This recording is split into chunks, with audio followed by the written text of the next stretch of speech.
Uh, it, so to copy uh, a project is on color sorting. So what we are trying to do basically is we address that scene and we'll be putting the objects here, the conveyor belt, and these are the conveyor belts, which will get actuated when the vision sensor gives them a high particular color.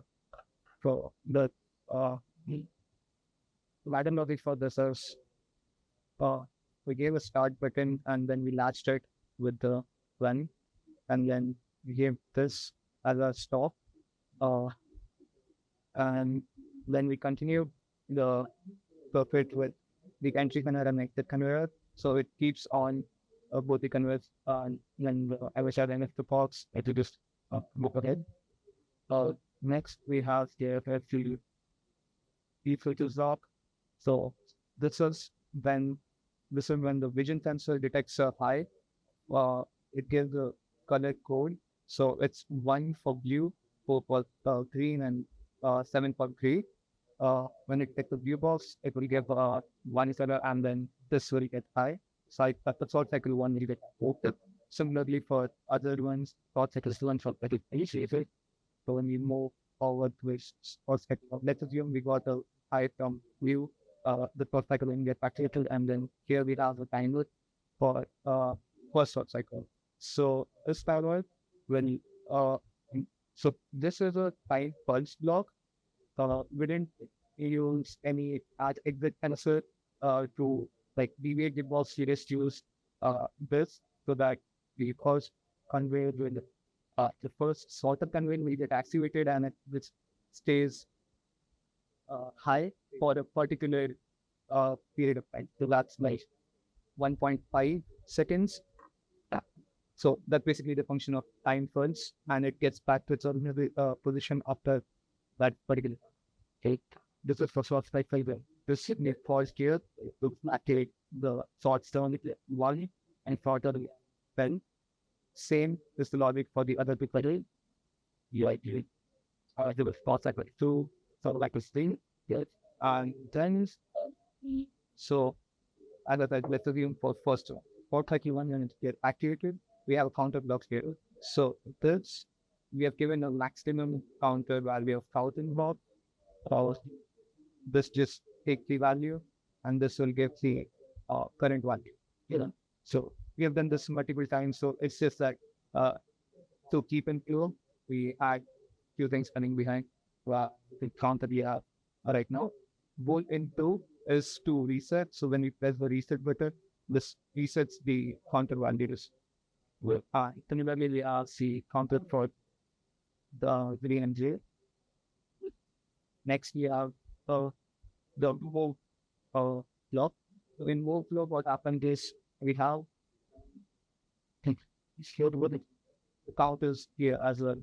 So the data which the counter stores in here, this is moved through the block. So these are counter 1, 2, 3, which is that block. We have marked these. These are the functions in out 0, in out 1, in out 2, and the same thing here is printed. So yeah, that's pretty much our random logic. Right. Moving forward, MQTT first Johan. So okay, also we can try and run this to open.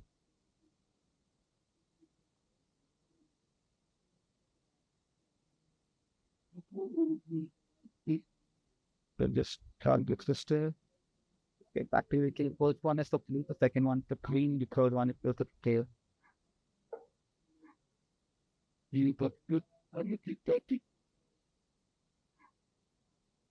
But it has some glitches at times, but yeah, it's pretty much works most of the time. Right. So now the blue goes, and then we get a counter 1 and 3. Same. So now it's 15, or 16. So that pretty much effort.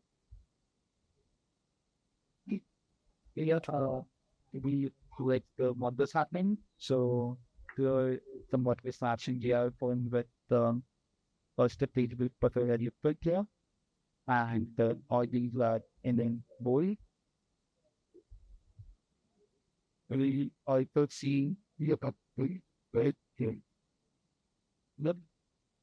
So what's the purpose of the map as mapping? But we map like we want to take everything from the PLP to the cloud to the cloud. So that's why we do the mapping. Okay. So the control from Python remote it radial log artist. Okay. So the control to home. So these are the first parts, MQTT and modules.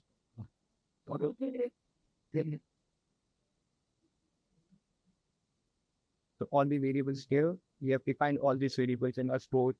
These are the coil, these are the registers.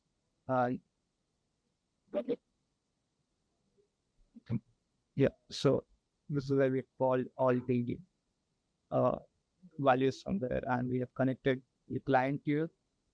So if we run this, so this directly sends data to our MQTT. And if the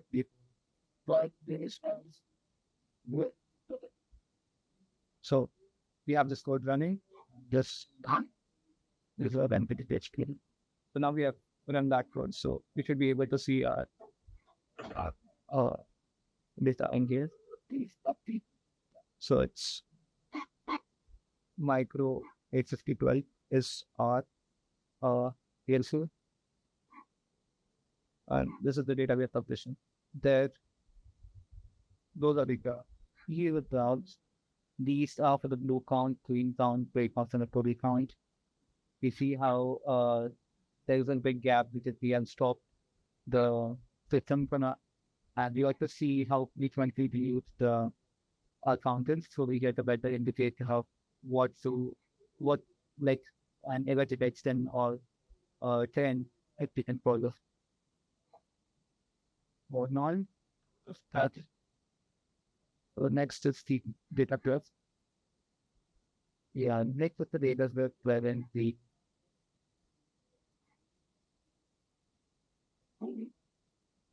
have this table. We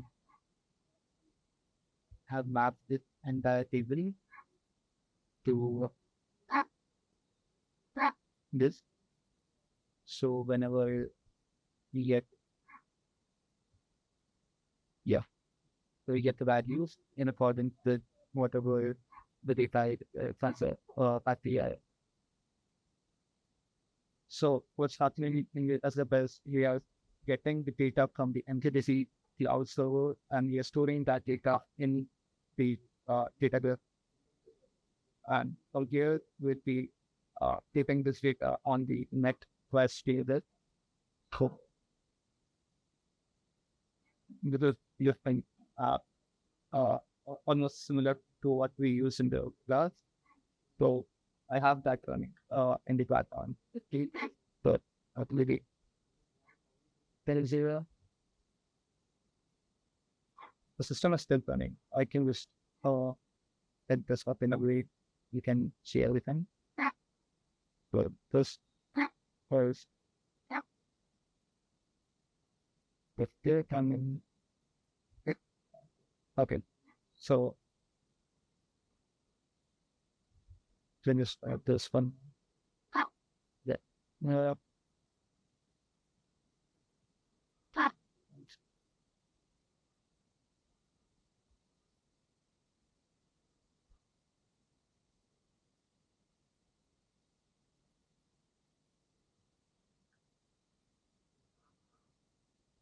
Yeah.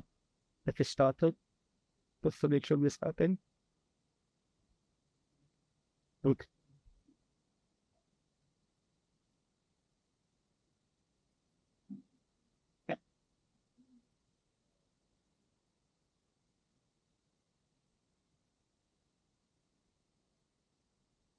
The backend running the Python. We are just thinking of it just latest at times. Yeah. So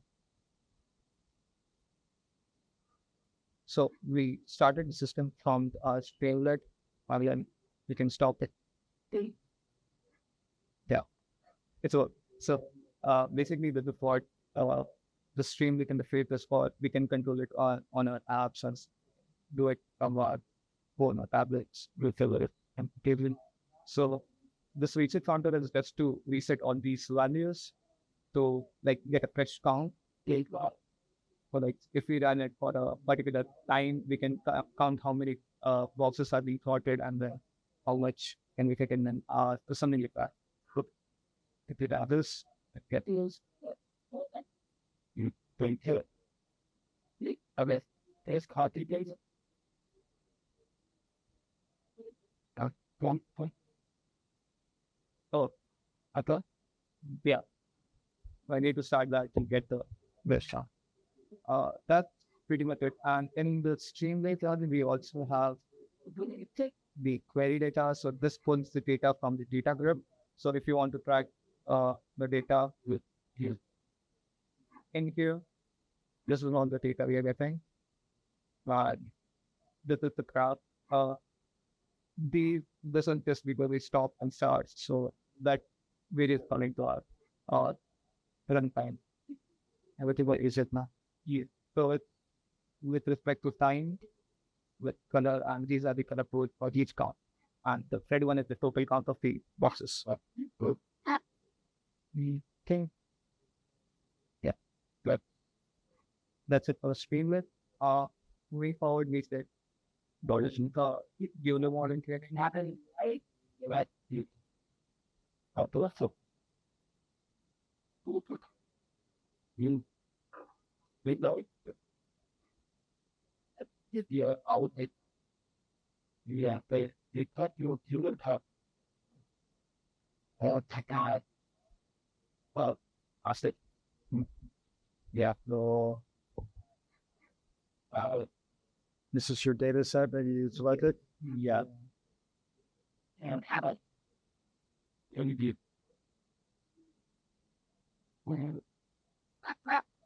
the footage time edited for fellow sorting.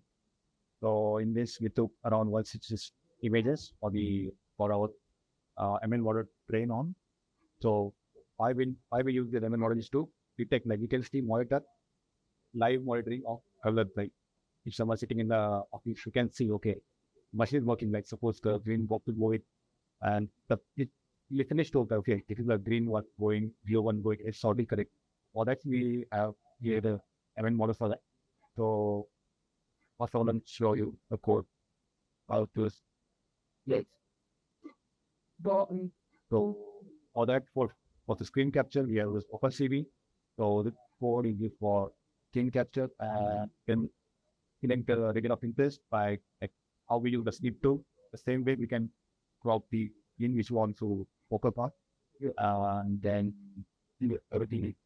So we can capture the images. So this code gives like can use this tool to capture the images. So capture image from here and save in the local file. So using this we captured 166 images. And after capturing images from this, you will upload it to our RoboFlow project. Where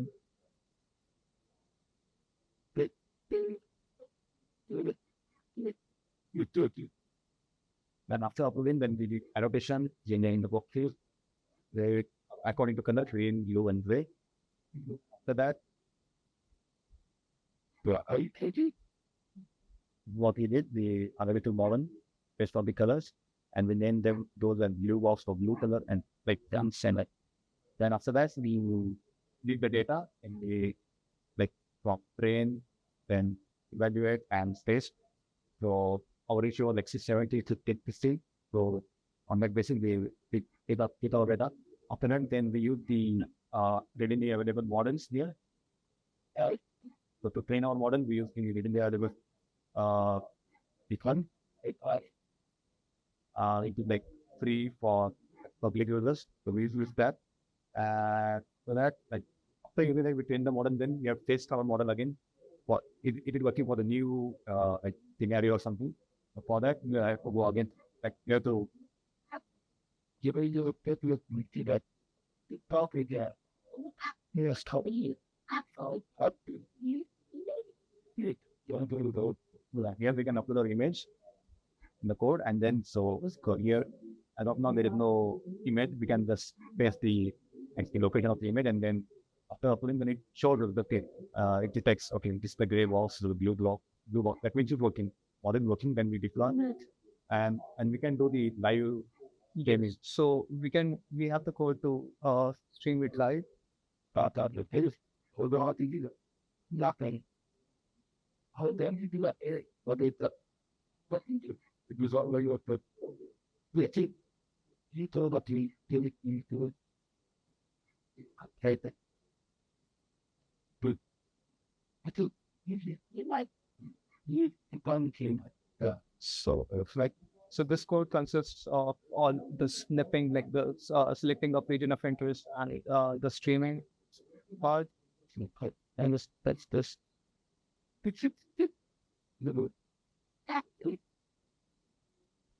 To begin at the topic.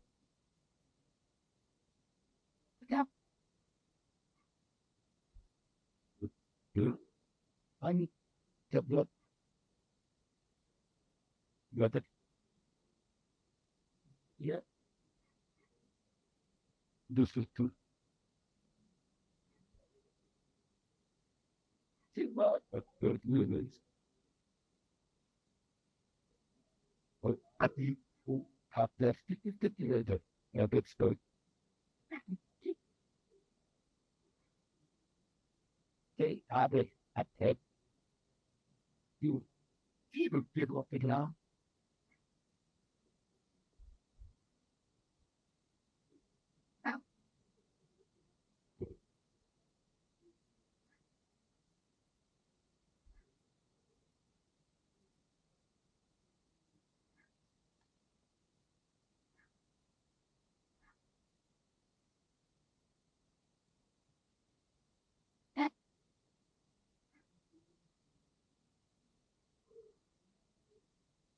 Context now.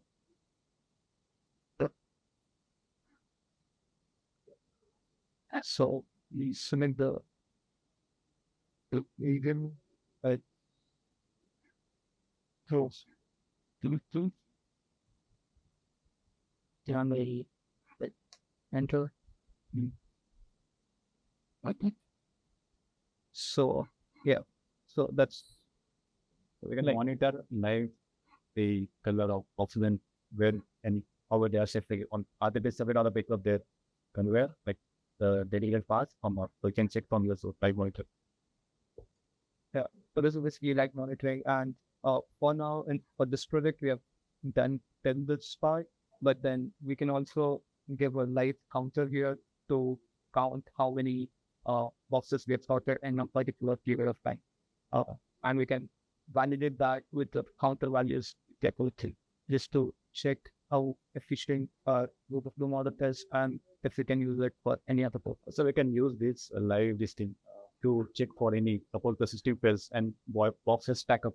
So it can be alarm. Okay, so we can Those are like future scopes of yeah. So further thing we can improve on it to make it better system. so yeah, that's pretty much it for us for the send.